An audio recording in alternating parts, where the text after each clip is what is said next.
अस्सलाम वालेकुम। कल से सुहेल वेड़ाई साहब के एक कालम का बड़ा चर्चा है, जिसमें उन्होंने आर्मी चीफ से ब्रसल्स में अपनी मुलाकात और कुछ रोड मैप्स का जिक्र किया है।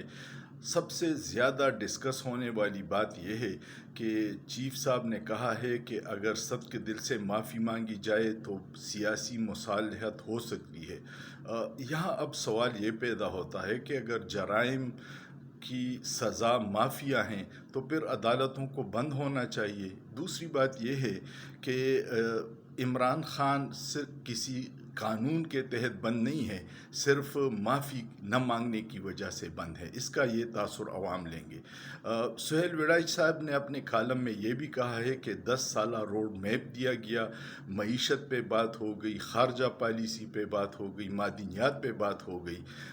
जबकि कायद आज़म मोहम्मद अली जिन्ना ने 1948 को अपने ख़िताब में कहा था कि पॉलिसी बनाना अवामी नुमाइंदों का काम है और फ़ौज का उस पर अमल दरामद काम है। उनका अवामी पॉलिसी से कोई लेना देना नहीं।